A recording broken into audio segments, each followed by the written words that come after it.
कैलासावर जाऊन बसले तरी दाह कमी नाही. गंगा डोक्यावर घेतली तरी दाह कमी नाही. चंद्र घेतला डोक्यावर तरी दाह कमी नाही. सगळ्या अंगावरती अतिशय थंड असणाऱ्या नाग सर्पांचे बेटोळे लावले तरी थंड नाही. ते म्हणाले की माझ्या शरीराचा दाह संपेल कसा. आणि मग त्यांना स्फुरण झालं. ते म्हणाले की गंगा आहे, चंद्र आहे, साप नागाचे बेटोळे आहे, कैलासासारख्या एकदम थंड हवेच्या ठिकाणी आपण बसलो आहोत तरी हा दाह शमत नसेल तर एकच औषध आहे, भगवान श्रीरामांचं नामस्मरण करणं. आणि ते नामस्मरण करता करता मग त्यांच्या लक्षात असं आलं की ते जात आहे दाह. मग पुढे सुरू झालं. हलाहलानंतर ते शंकरांनी घेतलं. मग कामधेनू निघाली, ती ऋषींनी घेतली. उच्चैश्रवा नावाचा घोडा निघाला, तो दैत्यानी घेतला. ऐरावत निघालं, इंद्रांनी घेतलं. अप्सरा आणि प्राजक्त निघालं, ते देवांनी घेतलं, म्हणजे स्वर्गासाठी दिलं. त्यानंतर लक्ष्मी प्रकट झाली. आणि लक्ष्मी आता कोणाची होणार, सगळ्यांच्या पुढे प्रश्न पडला. तर लक्ष्मीचं पहिलं लक्ष गेलं असुरांच्याकडे. तर ते असे लाळ टपकत असल्यासारखे लक्ष्मीकडे बघत होते. ती म्हणाली की इतक्या लालची लोकांच्याकडे मी काही समाधानी नाही. मग म्हणे सभ्य कोण आहेत, तर देव. तर देवांच्याकडे बघितलं तर देव काय कमी आसक्त आहेत का. ती म्हणाली देवही नको, दानवही नको. ऋषींच्याकडे लक्ष गेलं, ते ध्यानात मग्न. ते म्हणाले की ह्यांच्याकडे गेलं तर हे उपवास करू शकतात, मला उपाशी राहावं लागेल ना, मला राहता येईल. कोणाला निवडायला पाहिजे. आणि तिचं लक्ष समुद्रामध्ये शेषावरती पहुडलेल्या नारायणाकडे गेलं. ते म्हणाले की हे आहेत, सर्व करतायत, सर्वाचं भरणपोषण करतायत, पण अनासक्त आहेत, छान मस्त टेकून. ती म्हणाली की ह्या नव्हे, ज्याच्यात आसक्ती नाही त्याच्या चरणाची सेवा लक्ष्मी करते. आणि जो लक्ष्मीसाठी मागे धावतो त्याच्याकडे लक्ष्मी कधीच बघत नाही. म्हणून लक्ष्मीने नारायणाची निवड केली. मग निघाली मदिरा. दैत्यांचा हक्क आहे. दैत्य म्हणाले की दारू आमच्याकडेच पाहिजे. त्यामुळं जे जे कोणी दारू पितात त्यांचा DNA दैत्याचा आहे असं समजावं. एक कली आहेच तिथे व्यसनात.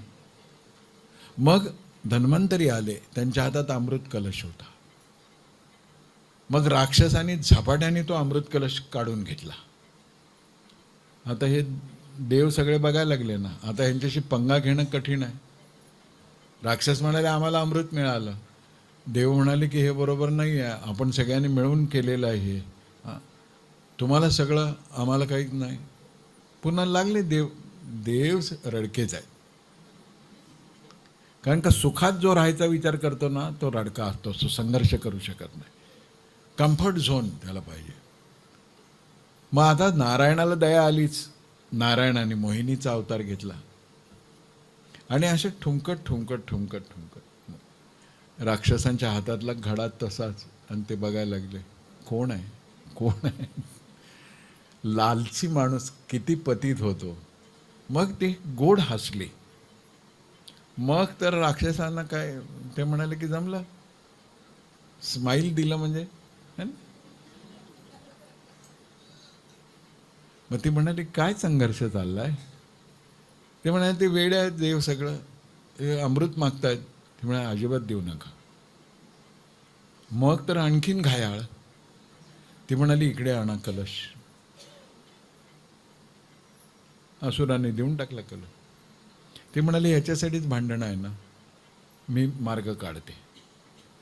ते म्हणाले की काय ते म्हणे की मी हाय कमांड आहे, विश्वास आहे ना माझ्या, बसा. एका रांगेत तुम्ही बसा, दुसऱ्या रांगेत देवांना बसवतो.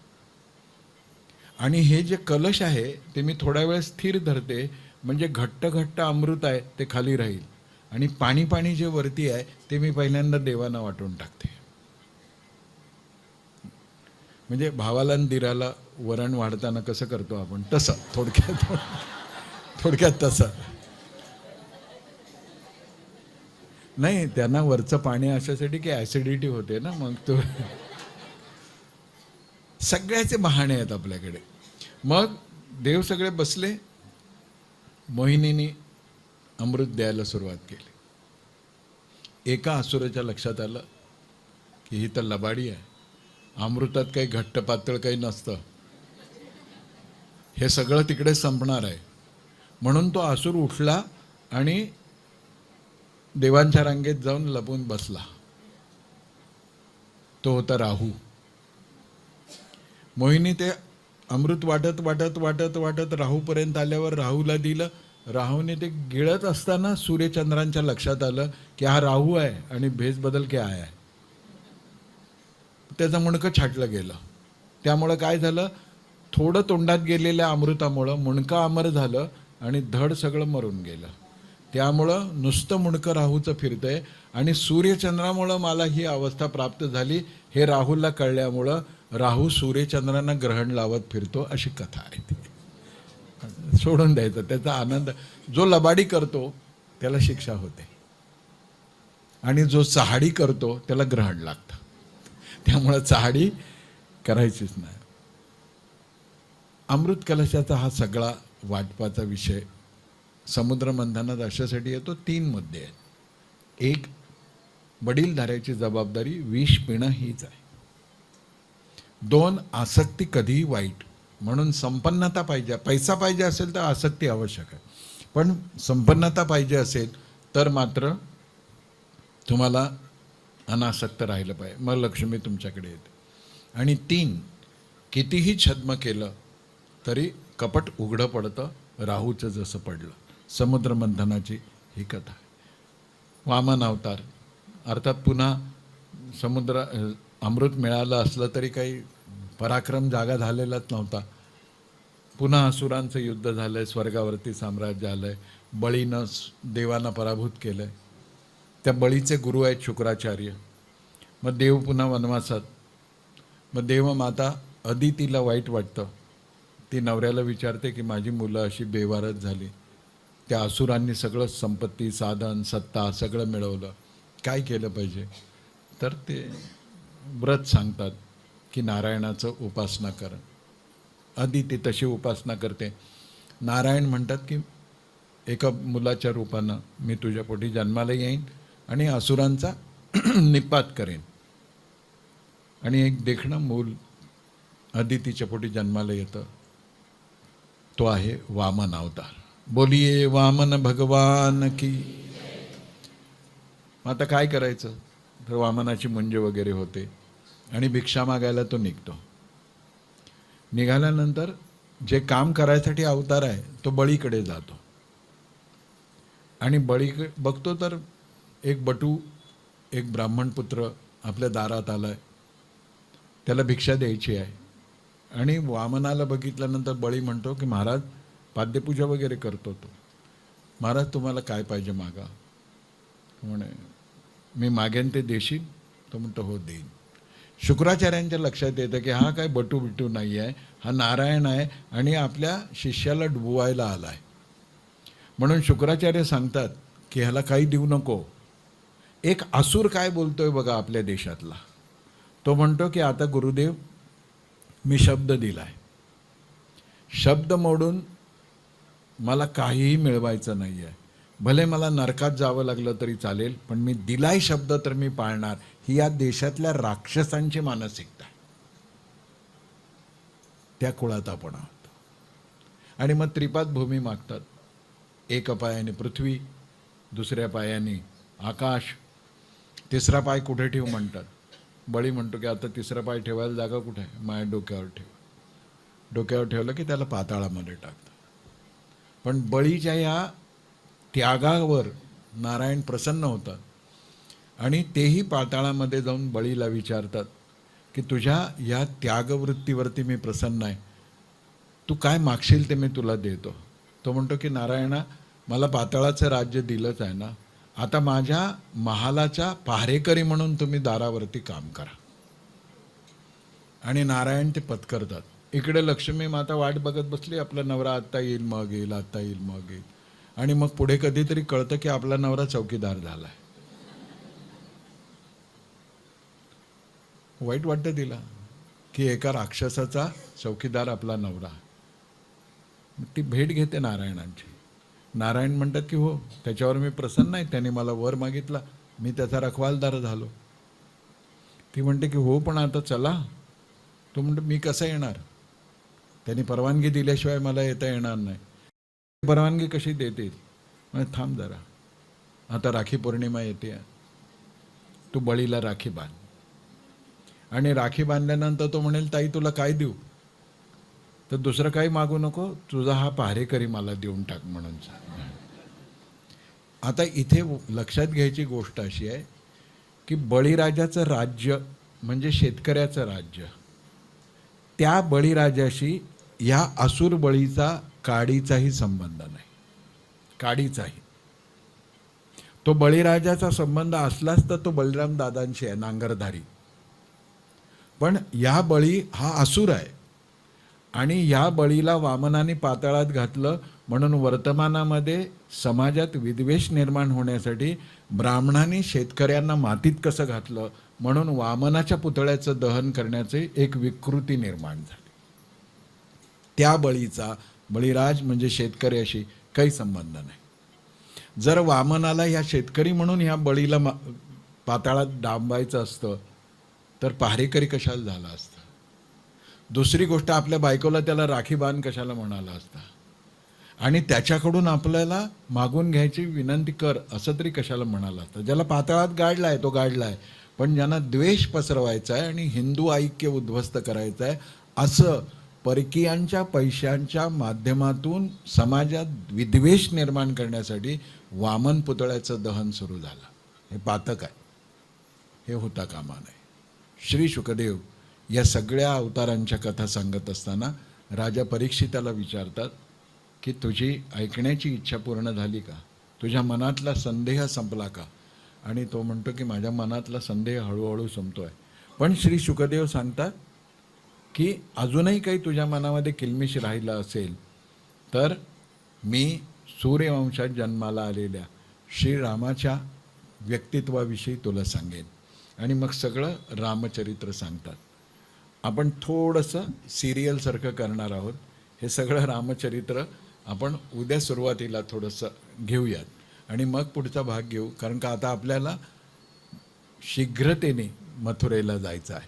मथुरेला जाण्यासाठीची तयारी आणि इकडं काही तयारी करायची असेल तर एक 4 मिनिटाचं नामस्मरण, ते रामाचं केलं तरी चालेल, रामाचं गीत गायलं तरी चालेल.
जय श्रीराम. कंसाला बातमी कळतेच आहे, श्रावण महिना आहे. कंसाने कडेकोट पहारेकरी नंद यशोदेच्या जीवनामध्ये जो बालक आनंद निर्माण करणार आहे तो मथुरेमध्ये वसुदेव देवकीच्या पोटी जन्माला येण्यासाठी उत्सुक आहे. कंसाने वसुदेव देवकीच्या पायात बेड्या घातलेल्या आहेत. सशस्त्र पहारे आहेत. कारागृहातल्या प्रत्येक दरवाजाला लोखंडी साखळ्यांनी बांधलं आहे आणि पुन्हा मोठी मोठी कुलपं आहेत. श्रावणवद्य अष्टमीची रात्र येते. देवकीला त्रास व्हायला सुरू होतो. आता ह्या सगळ्या कल्पना आहेत. कल्पना यासाठी म्हणतोय मी हा शब्द वापरतोय कारण का ते गर्भातून प्रकट झाले, जन्माला आले. काल आपण पाहिलं तसं नाही होत. त्यांनी गर्भवास फक्त एकदाच घेतलाय, तेही आपण पाहिलं. आणि इथे त्यांचं प्राकट्य होत आहे. पण लीला लक्षात यावी म्हणून श्रीकृष्णांचा जन्म झाला असं आपण सगळे म्हणतोय. आणि म्हणून जन्माष्टमी असा शब्द आपण वापरतो. आणि तशी श्रद्धा ठेवून आपण या कथेकडे, या प्रसंगाकडे, या उत्कटतेकडे पाहावं. मध्यरात्र झाली, 12 वाजले आणि माता देवकी प्रसूत झाली आणि एक बालक जन्माला आला. संकेत ठरला होता काय करायचं. त्याप्रमाणे एका टोपलीमध्ये वसुदेवानी त्या बालकाला ठेवलं. आता हे बालक नंदबाबांच्या घरी गोकुळात पोचवायचं आहे. पण पहारेकरी, कुलप, हातापायात बेड्या, सगळं बंधन. संतांनी या प्रसंगाचं वर्णन करताना असं सांगितलं की जसं वसुदेवानी ती टोपली उचलून डोक्यावर ठेवली, हातापायातल्या बेड्या गळून पडल्या.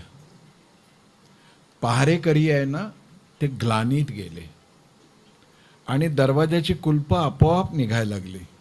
आणि वसुदेव त्या बालकाला घेऊन उफाणणाऱ्या यमुनेतून पलीकडे जायला लागले. यमुना भरती चालली आहे, खूप मोठा पूर येतो आहे.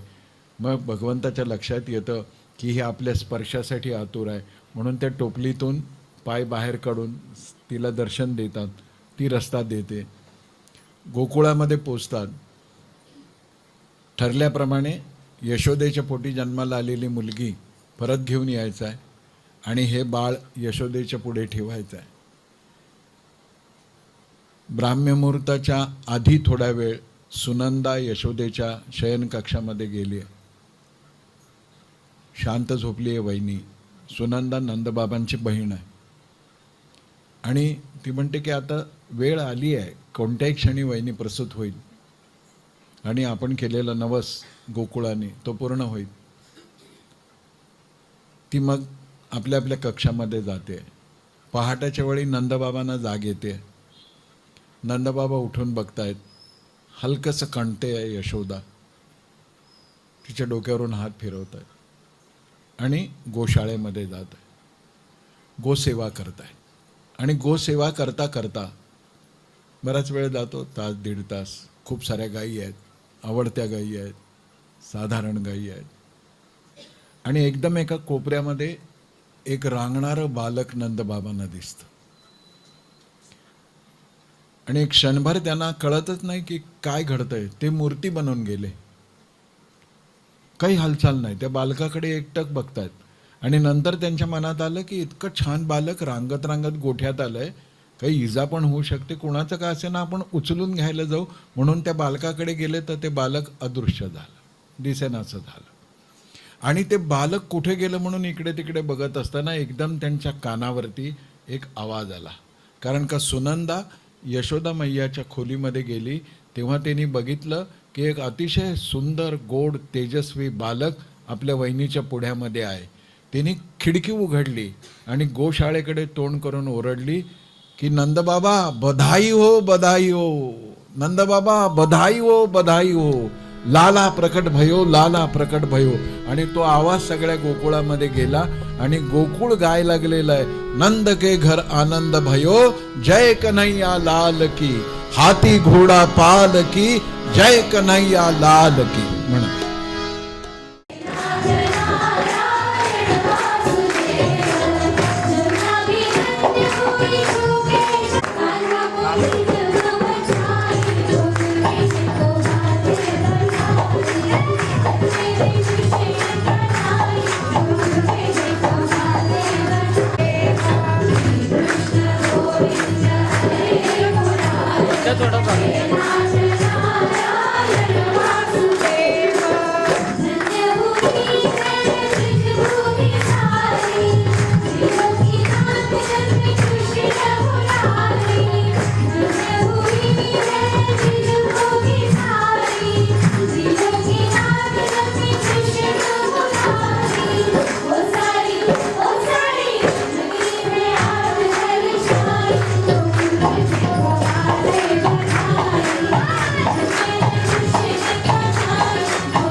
बोलिए कन्हैया लाल की, नंद बाबा की, यशोदा मैया की, गोकुल धाम की.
सब संतन की, आज के आनंद की, भारत माता की, छत्रपति शिवाजी महाराज की।